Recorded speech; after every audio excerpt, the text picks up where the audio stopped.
Assalamualaikum warahmatullahi wabarakatuh. Kali ini saya akan memberikan sharing ya tentang preeklamsia, eklamsi serta distosia bau. Saya akan share screen dulu.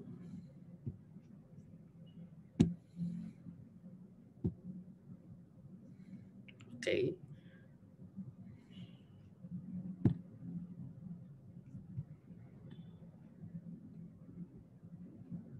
Baik, seperti ini ya. Hipertensi dalam kehamilan, preeklamsia, eklamsi, penanganannya seperti apa?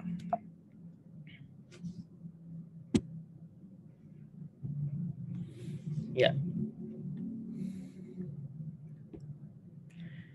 Nah, klasifikasi dari kelainan hipertensi dalam kehamilan ya. Jadi secara umum kita bicaranya itu adalah hipertensi dalam kehamilan ya. Itu ada 4 kategori. Yang pertama adalah preeklamsia, eklamsia. Yang kedua adalah hipertensi kronis. Yang ketiga adalah hipertensi kronis dengan superimpus preeklamsia. Yang keempat adalah hipertensi gestasional. Nah, ini bedanya apa? Nah, hipertensi pertama preeklamsia atau eklamsi. Itu adalah peningkatan tekanan darah setelah 20 minggu dengan proteinuri atau salah satu tanda-tanda perburukan yang tertera di slide berikutnya ya. Nanti akan saya jelaskan slide berikutnya ya. Nah, ini membedakannya ini peningkatan tekanan darahnya ini setelah 20 minggu. Oke ya. Jadi kalau gampangannya ada yang kurang dari 20 minggu. Jadi peningkatan tekanan darah yang dimulai dari sebelum hamil atau kurang dari 20 minggu itu disebut apa? Hipertensi kronis ya, gampangannya gitu. Jadi bedanya hipertensi kronis dengan preeklamsia atau eklamsi, preeklamsia khususnya ya dalam hal ini adalah di usia kehamilannya. Nah, kalau berikutnya adalah hipertensi kronis dengan superimpos preeklamsia, yaitu hipertensi kronis, artinya memang dia mulai dari sebelum 20 minggu yang dihubungkan dengan kejadian adanya preeklamsia. Ya, yang terakhir adalah hipertensi gestasional ya. Hipertensi gestasional itu apa? Yaitu peningkatan tekanan darah setelah 20 minggu ya. Jadi ini istilahnya mirip dengan yang preeklamsia setelah 20 minggu kehamilan tanpa disertai proteinuri.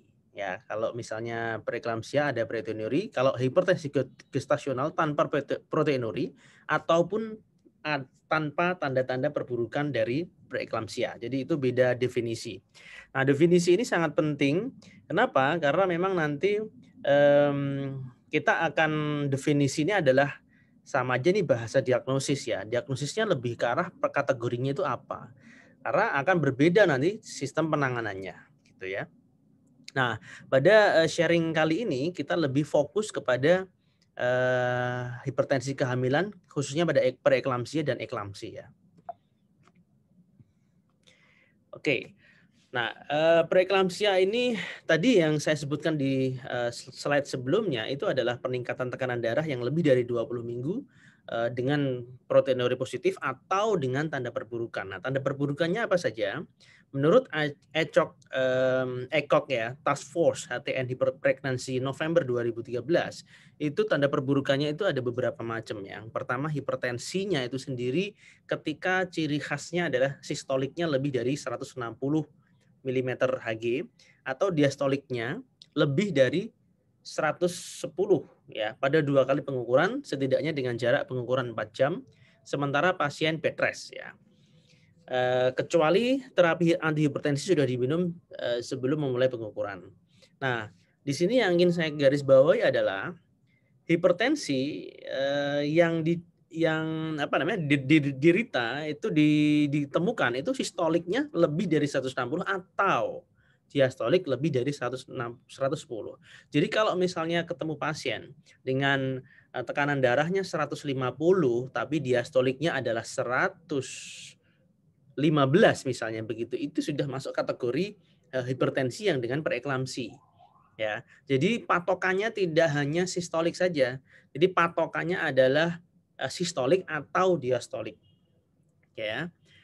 Itu yang pertama ya, tanda perburukan. Yang kedua adalah ada trombositopeni ya.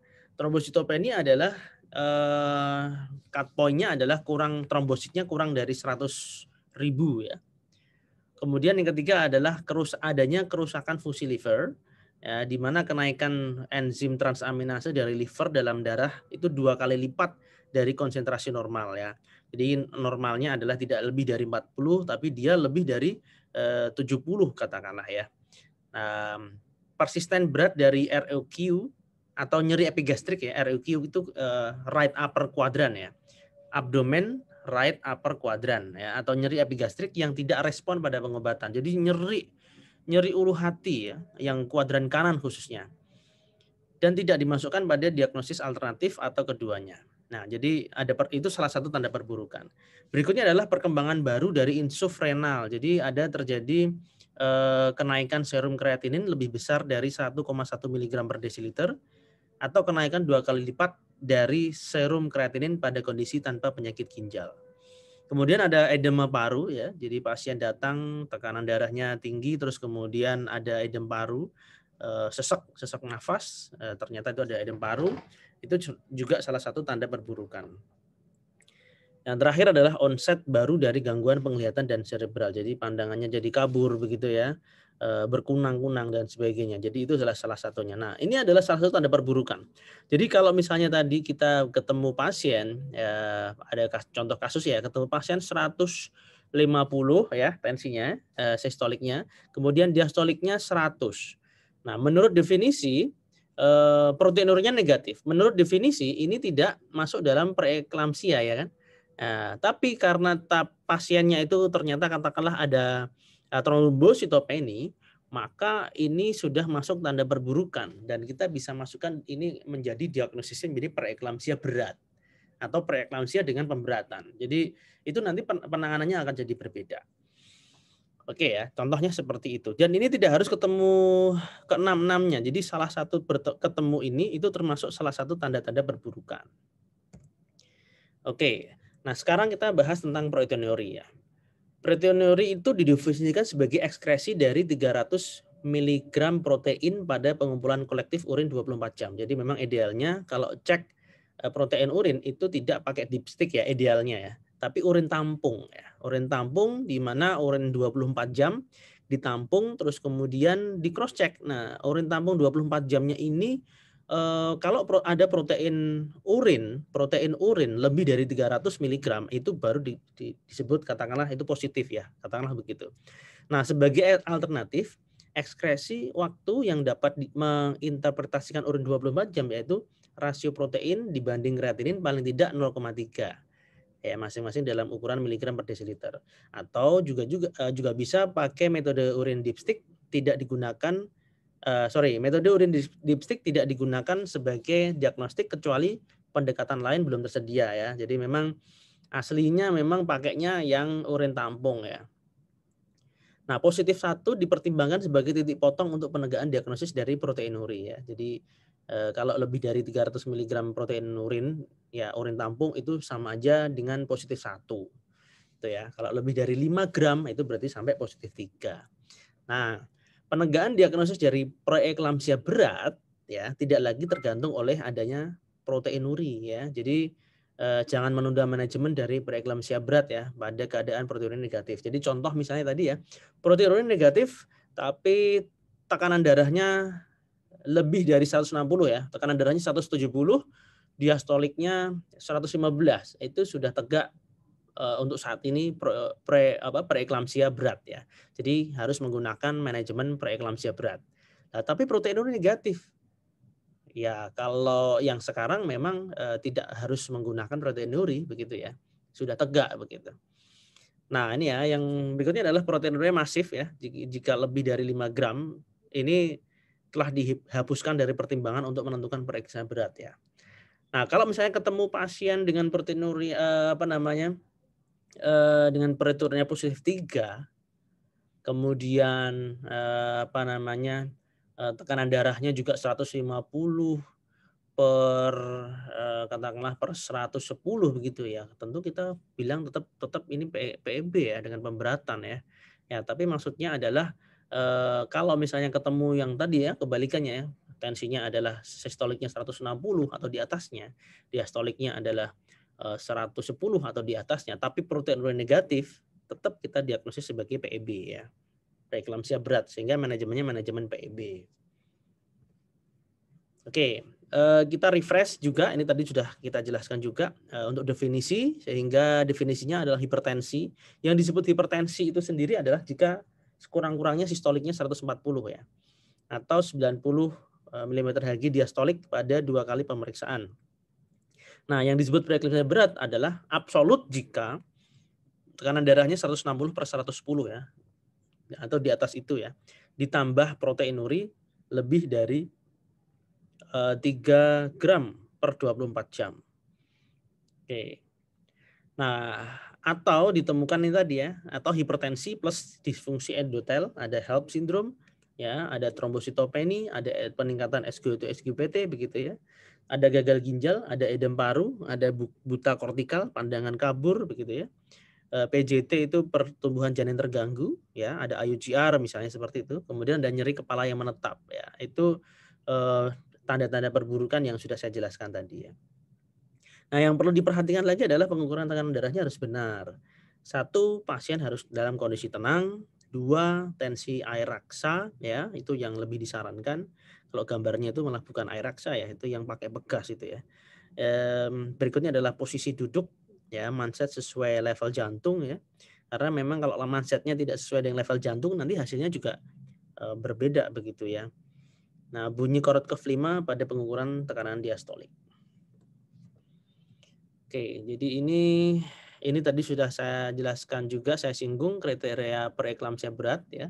Diagnosis preeklamsia dipenuhi dan jika didapatkan salah satu kondisi ya. Hipertensi, tekanan darahnya sekurang-kurangnya 160 atau 110 diastolik ya pada 2 kali pengukuran, jaraknya 15 menit ya. Jadi harus diingat ya, harus pasiennya minimal 2 kali pengukuran, jaraknya 15 menit. Jadi bukan ketika diukur kemudian loh kok tensinya tinggi gitu ya, tekanan darahnya tinggi, ya udah diukur lagi ya, itu jadi nggak ada space waktu untuk istirahat pasiennya, menggunakan lengan yang sama ya. Lalu trombositopeni, yaitu jika ditemukan trombositnya kurang dari 100.000 per mikroliter ya. Berikutnya adalah gangguan ginjal ya, jika ditemukan kreatinin serum di atas 1,1 mg per desiliter, atau didapatkan peningkatan kadar kreatinin serum dari sebelumnya pada kondisi di mana tidak ada kelainan ginjal lainnya. Gangguan liver ya, peningkatan konsentrasi transaminase 2 kali normal dan atau adanya nyeri di daerah epigastrik ya. Edem paru ya, kemudian ada gejala neurologis ya, stroke, nyeri kepala, gangguan visus, gangguan sirkulasi, misalnya ada oligohydramnion, fetal growth restriction atau IUGR, atau didapatkan ketika pemeriksaan Doppler ya, itu adanya absen atau reverse end diastolic velocity. Nah, ini pemeriksaannya biasanya dengan Doppler velocimetry ya, dengan USG ya. Oke, ini ada faktor risiko ya. Faktor risikonya ada beberapa nih untuk yang menyebabkan preeklamsia. Faktor maternal, inheren misalnya usianya, tentu ini kita sudah tahu dan ini kita ulas aja begitu ya. Umur kurang dari 20 atau lebih tinggi di atas 35, tentu ini risiko akan naik ya. Lalu nulliparitas, artinya belum pernah hamil atau ini adalah seorang G1 begitu. Kemudian riwayat diri atau keluarga itu dengan riwayat preeklamsia sebelumnya atau ada penyakit kardiovaskuler. Terus ada wanita yang terlahir dengan PJT ya.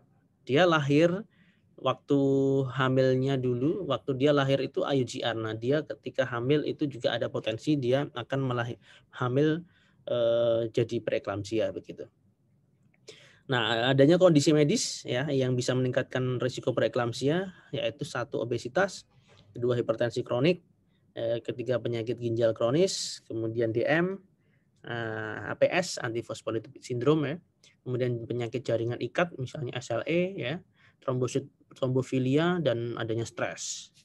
Nah, kehamilan spesifik itu juga bisa meningkatkan preeklamsia. Kalau kehamilan majemuk itu artinya kembar, itu bisa risikonya juga tinggi gitu ya. Yang kedua adalah oocyte donation, ya contoh misalnya pada ART ya, assisted reproductive therapy ya, atau katakanlah ya reproduksi berbantu begitu ya. pada program hamil begitu. Kemudian ada UTI ya, urinary tract infection. Terus kemudian janin dengan kelainan ya. Misalnya ada mola, ada hidrofetalis, atau misalnya ada anomali struktural. Nah, yang ingin saya tekankan di sini adalah ternyata yang menjadi faktor risiko itu tidak cuma pada faktor maternal ya, tapi juga faktor paternal. Jadi bapaknya itu juga bisa menyebabkan ya, risiko preeklamsia. Itu karena apa? Karena ada paparan dengan semen dan sperma ya, sperma terbatas. Contoh misalnya barrier contraception, pertama kali menjadi ayah, dan adanya donor insemination. Oke, suami dengan riwayat preeklamsia dengan pasangan yang dulu ya itu juga mungkin penyebabnya adalah dari spermanya itu sendiri ya. Oke. Oke, ini faktor-faktor risiko yang dapat dinilai pada kunjungan antenatal pertama ya. Jadi tentu kita semua tahu ketika kita ketemu pertama kali dengan wanita hamil, kita sudah tahu ini faktor risikonya apa, umurnya lebih dari 40 apa tidak, nulipara, multipara, ini tadi sudah saya sebutkan juga ya. Ini saya kira bisa dicek lagi gitu ya. Nah, personal fisiknya misalnya di sini ada obesitas ya. Indeks massa tubuh lebih dari 35, tekanan darah diastoliknya lebih dari 80, proteinurinya dipstick lebih positif 1 pada 2 kali pemeriksaan berjarak 6 jam atau secara kuantitatif 300 mg per 24 jam. Jadi itu juga harus dicurigai ya, atau menjadi faktor risiko. Sehingga kita periksanya lebih hati-hati ya pada orang-orang yang memang ada faktor risiko seperti ini. Oke, kalau sudah tahu itu kemudian kita perlu mengetahui bagaimana cara pencegahannya. Karena apa? Karena kita akan edukasi kepada masyarakat, edukasi kepada wanita-wanita hamil ya tentang bagaimana cara mencegahnya. Yang jelas, yang pertama istirahat di rumah 4 jam per hari ini direkomendasikan untuk pencegahan primer maupun sekunder. Jadi memang ketika ada faktor-faktor risiko di situ ya kita edukasinya otomatis jangan sampai istilahnya pasien ini atau ibu hamil ini jangan sampai bekerja yang terlalu berat, sehingga perlu paling enggak itu tadi ya istirahat di rumah 4 jam per hari. Nah, ini perlu ditekankan.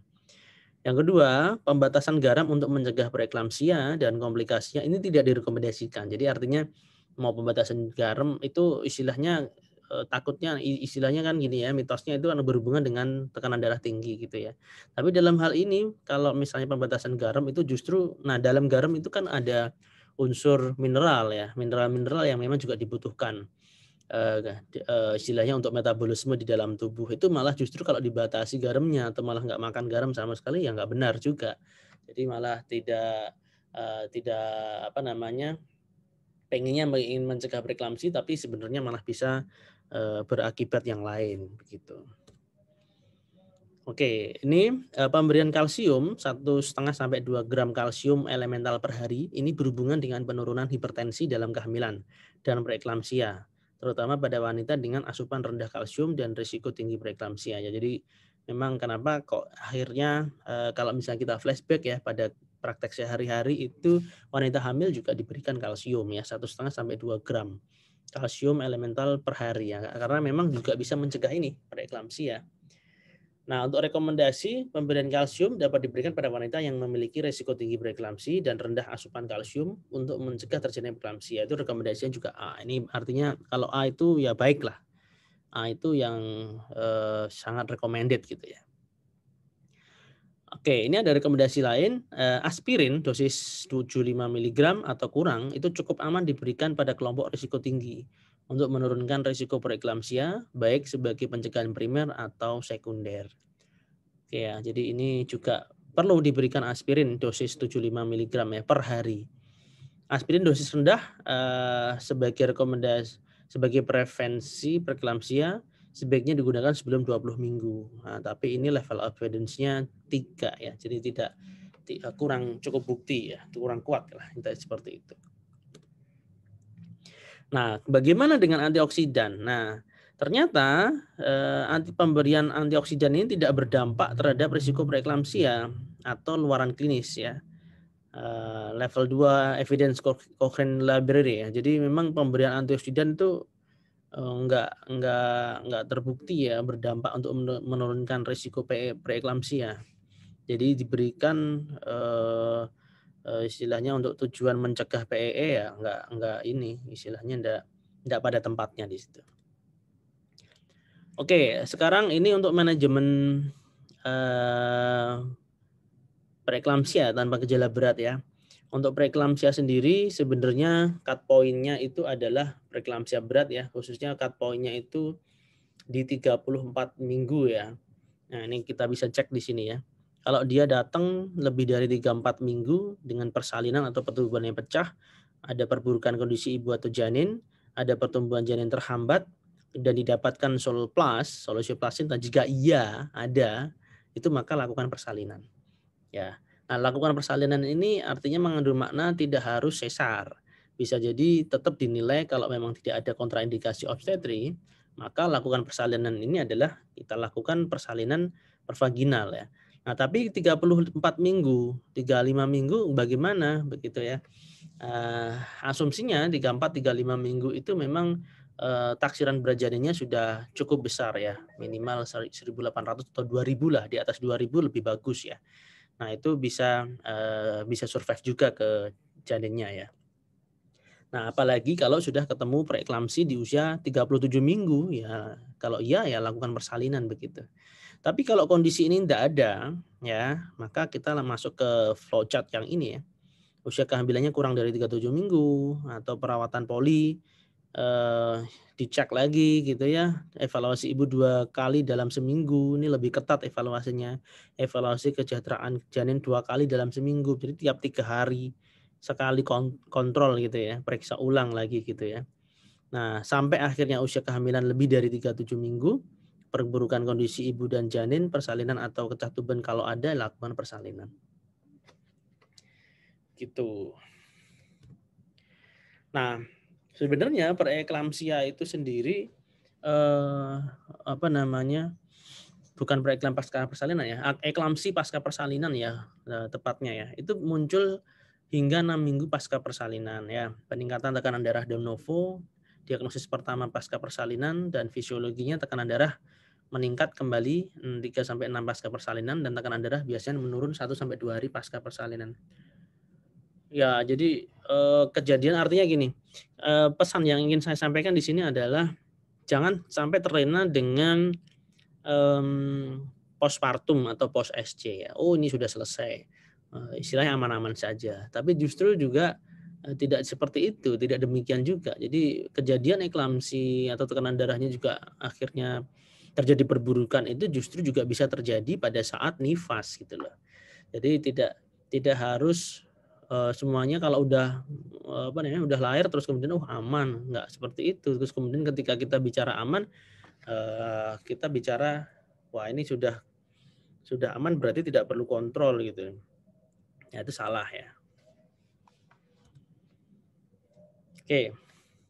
Manajemen preeklamsi dan sindroma HELP. Ya, untuk manajemen terbaru, waktu persalinan pada wanita preeklamsi tanpa gejala berat ini bisa sampai 37 minggu ya.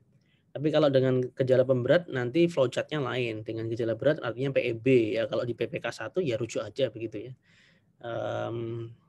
Ya amannya sih kalau semua tekanan darah dikonsultasikan aja ke PPK 2 gitu ya.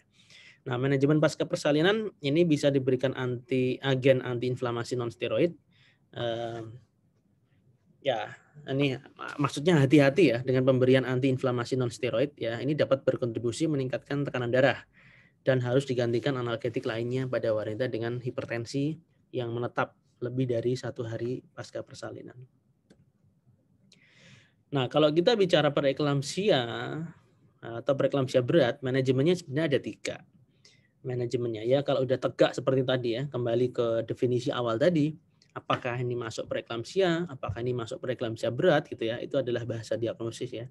Kalau ketemunya adalah ini preeklamsia atau preeklamsia berat, maka manajemennya ada 3. 1, pemberian MGS4 ya, magnesium sulfat.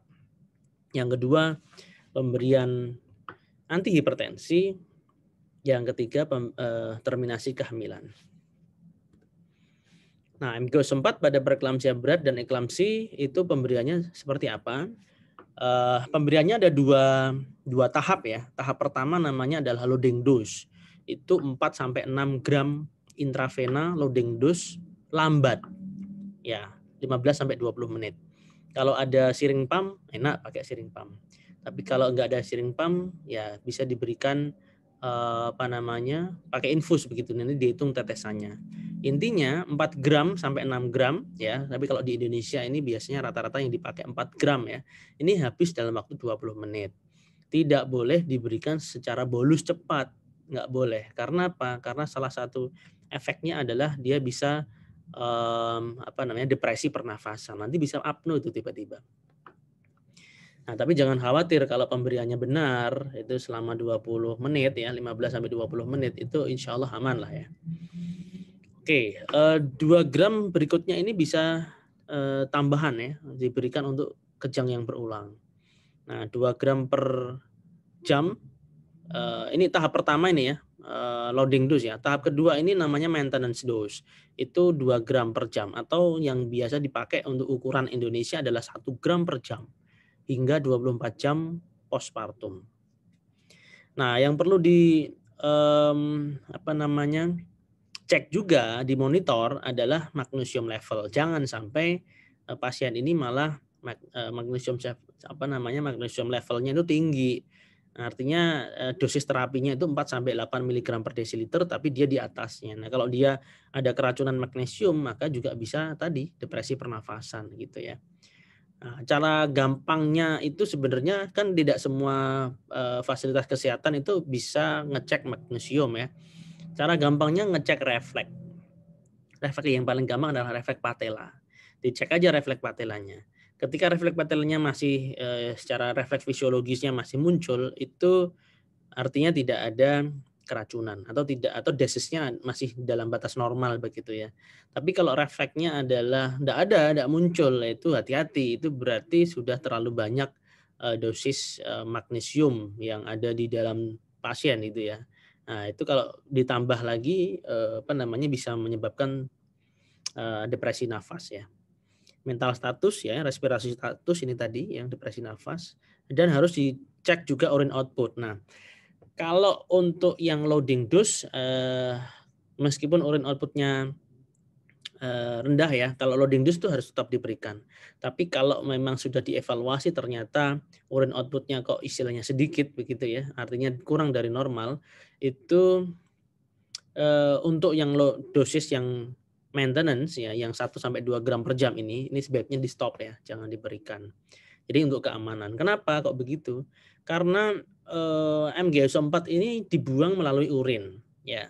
MgSO4 ini dibuang melalui urin. Nah, kalau misalnya urin outputnya itu bermasalah atau kurang, otomatis ada penumpukan MgSO4 di dalam tubuh pasien. Nah, itulah yang nanti akhirnya bisa terjadi keracunan. Nah, jadi harus hati-hati begitu ya dalam pemberiannya. Oke ya, magnesium sulfat ini pemberian tidak mempengaruhi morbiditas dan mortalitas maternal serta perinatal. Jadi sebenarnya itu aman-aman saja, asalkan tadi ya tahu cara pemakaiannya ya. Nah, efek samping terbanyak adalah flushing, kemudian tidak ditemukan perbedaan toksisitas dibandingkan placebo ya. Mengatasi toksisitasnya ini harus siap kalsium glukonas 1 gram atau 10 ml diberikan perlahan selama 10 menit. Jadi kalau Anda mau memberikan magnesium sulfat, pastikan di situ ada kalsium glukonas sebagai antidotum. Ya. Oke, ini beberapa rekomendasi. MgSO4 direkomendasikan sebagai terapi lini pertama eklamsia ya. Jadi kalau eklamsia kan kejang ya, ya istilahnya terapi lini pertamanya ya MgSO4. Jangan terapi anti kejang yang lain begitu ya. Apakah boleh anti kejang lain, misalnya diazepam ya? Diazepam itu juga bisa sebagai anti kejang. Tapi diazepam ini juga bisa mempengaruhi kesejahteraan janin. Ya, masalahnya kita harus ingat kalau ibu hamil itu juga ada 2 nyawa ya, nyawa ibunya dan nyawa janinnya begitu. Jadi kalau pakai anti kejang yang lain, contohnya tadi diazepam, itu bisa mempengaruhi kesejahteraan janin. Kalau misalnya pakai MgSO4 itu lebih aman ya dibandingkan memakai diazepam. Nah, yang kedua, magnesium sulfat ini direkomendasikan sebagai profilaksis terhadap eklamsi pada pasien preeklamsia berat ya. Ini juga levelnya A, jadi memang ketika ada preeklamsia berat, ya itu wajib hukumnya memberikan MGO4 ya sebagai prevalensi, sebagai profilaksis ya, pencegahan. Ketiga, magnesium sulfat ini merupakan pilihan utama pada pasien PEB ya dibandingkan diazepam. Nah, ini sudah kita bahas ya untuk mencegah terjadinya kejang atau kejang berulang. 4, MGSO4 ini merupakan pilihan utama pada pasien PEB dibandingkan diazepam untuk mencegah terjadinya kejang atau kejang berulang. Oh, ini sama ya. 3 dan 4 ini sama. Level rekomendasi ini A. Kelima, dosis penuh baik intravena maupun IM MGO4 direkomendasikan sebagai prevensi dan terapi. Jadi dua-duanya boleh ya. Mau intravena atau IM, tapi memang yang sekarang yang sering dipakai adalah yang IV ya atau intravena ya. Kalau IM dulu boka-boki namanya ya, bokong kanan, bokong kiri ya. Diberikan. 6. Evaluasi kadar MGO4 secara rutin tidak rekomendasikan ya. Itu tadi rekomendasinya C karena memang tidak semua fasilitas kesehatan mempunyai alat untuk pendeteksi magnesium ya. Makanya dicek yang sederhana pakai itu tadi refleks patella ya, yang paling sederhana itu. Yang ketujuh, pemberian MGO4 tidak direkomendasikan untuk diberikan secara rutin ke seluruh pasien preeklamsia jika tidak didapatkan gejala pemberatan ya. Jadi preeklamsia tanpa pemberatan ya nggak usah diberikan. Oke, nah cara pemberiannya bagaimana? Nah, yang pertama ini pemberian dosis awal ya 4 gram ya. MGO4 ini sesuai prosedur untuk mencegah kejang atau kejang berulang. Ya, sambil menunggu rujukan ya, misalnya terjadi ada kasus begitu preeklamsia berat sambil menunggu rujukan, itu juga bisa diberikan setelah 4 gram lanjut ke 6 gram ya. Prosedurnya seperti ini. Nah, syarat pemberiannya tadi ya, harus tersedia CA glukona 10%, ada refleks patella, dan jumlah urin minimal setengah mililiter per kilogram berat badan per jam. Ini cara pemberiannya seperti ini. Kalau yang 4 gram ya, ini ambil 4 gram larutan MgO4, 10 ml larutan MgO4 yang 40% dan larutkan dengan 10 ml Aquades. Jadi ceritanya MgO4 itu ada 2 sediaan ya, sediaan yang 40% dan sediaan yang 20%. Ya, yang 40% itu artinya lebih pekat dibandingkan yang 20% ya. Kalau apakah dua-duanya bisa dipakai? Bisa dipakai. Ya, kalau yang 40% ya ambilnya 10 mili. Tapi 10 mili ini akan pekat, maka harus diencerkan. Diencerkan dengan apa ya? Dengan ini 10 mili Aquades. Jadi jadinya 20 mili. Nah, 20 mili ini habis dalam waktu 20 menit. Jadi gampangannya 1 mili habisnya 1 menit. Jadi itu dosis yang aman ya. Jadi boleh pakai siring pang kalau misalnya memang ada alat lebih enak. Kalau misalnya enggak ya dimasukkan via manual ya. Nah, kalau misalnya tersedianya adalah yang sediaan 20%, bisa juga ambilnya berapa? Ambilnya 20 mililiter langsung ya. Artinya itu sama aja 4 gram begitu ya. Apakah perlu dianjurkan? Tidak. Kalau yang sediaan 20% karena memang sediaannya tidak terlalu pekat, maka boleh 20 mililiter ini sudah ready langsung dimasukkan. Tetap di 20 menit ya, masukinnya intravena perlahan.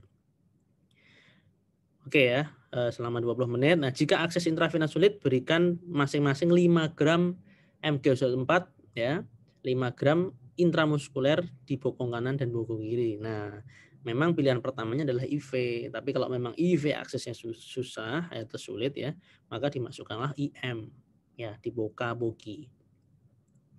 Nah, cara pemberian dosis rumatan gimana? Dosis rumatan itu dosis yang maintenance tadi ya. Ambil 6 gram MgS4, 15 ml larutan 40% ya, dan larutkan dalam 500 RL atau RA ring asetat ya. Lalu diberikan secara IV dengan kecepatan 28 tetes per menit selama 6 jam. Dan diulang hingga 24 jam setelah persalinan atau kejang berakhir. Nah, ini dosis rumatannya seperti itu. Tapi dosisnya ini 6 gram per jam, habisnya selama 6 jam itu sama aja 1 gram per jam ya kan dosisnya ya. 1 gram per jam. Jadi 1 jam itu masuk 1 gram.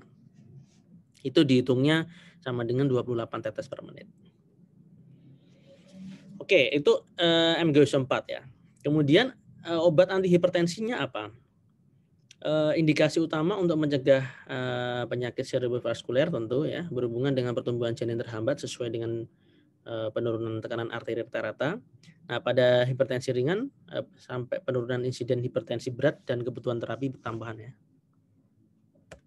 Oke, ada beberapa contoh obat antihipertensi ya, metildopa, beta blocker, atenolol, labetalol, kalsium channel blocker atau nifedipin ini yang aman yang dipakai ya. Jadi untuk nifedipin itu untuk jangka pendek aja ya, kerjanya cepat untuk short acting. Nah, tapi hilangnya juga cepat. Jadi untuk jangka panjang, untuk jangka pendek itu tepat artinya untuk kondisi emergensi, tensinya tinggi ya turunkan dengan nifedipin ya. Tapi kalau misalnya katakanlah untuk terapi yang jangka panjang, nifedipin bukan pilihan ya, dalam artian dia cepat kerjanya memang, tapi hilangnya juga cepat ya. Tapi untuk misalnya terapi-terapi katakanlah dia usianya masih untuk dipertahankan begitu, kita milihnya yang lain ya. Contoh yang sentral seperti misalnya metildopa. Nah, ACE inhibitor ini kontraindikasi ya dalam pregnancy. Ini nggak boleh diberikan. Jadi kalau misalnya sudah sebelum hamil dia pakai ACE inhibitor ya, misalnya captopril, enalapril, ya, yang pril-pril itu ya. Nah, maka itu harus diganti begitu ya. Kenapa kok nggak boleh kontraindikasi? Karena bisa menyebabkan apa namanya agenesis renal ya. Istilahnya ada gangguan di ginjal pada janinnya. Jadi artinya memang sebaiknya diganti atau nggak boleh ya, kontraindikasi.